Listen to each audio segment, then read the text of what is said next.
I'm sorry, you gave the plant alien you're dating a bouquet of flowers, the equivalent of gifting someone a sack of dead kittens or puppies or whatever, and you're surprised at their reaction?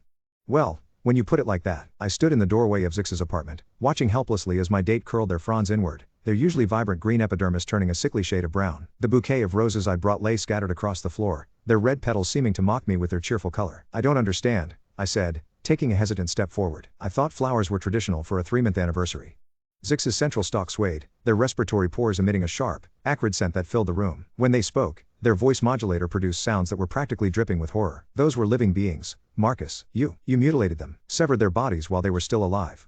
They're just flowers, I protested weakly, but even as the words left my mouth, I knew how wrong they were. Zix wasn't just a plant, after all. They were a sentient being, a botanical xenobiologist who'd come to Earth as part of the cultural exchange program. The door slammed behind me with enough force to rattle the windows. I jumped, realizing Zix had used one of their auxiliary tendrils to shut it. We were alone now, with the evidence of my catastrophic mistake scattered between us. Just flowers?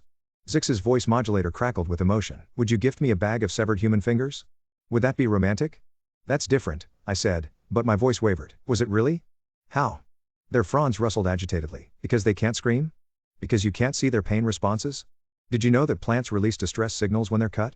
Chemical messages that warn others of danger? I felt sick. 3 months of dating, of carefully learning each other's customs, of navigating the complicated waters of interspecies romance, and I'd managed to mess it all up with one thoughtless gesture. The flower shop, I said suddenly, remembering something. The one next to the Xenobiology Center. They have living plants. In pots. We could go there, pick out something together? Zix's color shifted slightly, the brown fading to a more neutral olive. You wish to make amends? Yes, I said quickly. Yes, absolutely. I should have thought about it more carefully. Should have considered your perspective. Their fronds unfurled slightly. Tell me why you brought them. I looked down at the scattered roses. On Earth, flowers are. They're beautiful, temporary. We give them to show that we're willing to spend resources on something that won't last, just to make someone happy for a little while. It's meant to be romantic because it's impractical. Ah.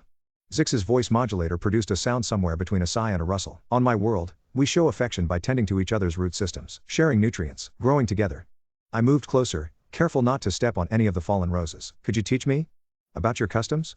Zix extended a tendril, gently touching my arm. Their surface was cool and slightly textured, like fine leather. Perhaps, but first, we should give these ones a proper burial. A burial? Yes, on my world, when a plant dies, we return it to the soil with respect. These ones did not choose their fate, but we can honor their sacrifice. We spent the next hour in Zix's small garden, carefully burying each rose and saying words in their native language that the translator didn't catch. As we worked, Zix explained more about their culture's views on life and death, growth and decay. You understand now? They asked as we patted down the last bit of soil. I think I'm starting to, I replied, but I have a lot more to learn. Zix's color had returned to its normal vibrant green. Good, because next week is your turn to visit my family pod, and they have very strong opinions about proper fertilization techniques. I felt my face flush. Is that like meeting the parents? Their fronds quivered in what I'd learned was their version of laughter. Something like that, though you might want to read up on phosphorus cycles first. As we headed back inside, I caught a glimpse of our reflection in the window, a human and a mobile plant, both covered in dirt, both trying to bridge a gap as wide as the space between stars. It wasn't going to be easy, but then again, nothing worth growing ever is.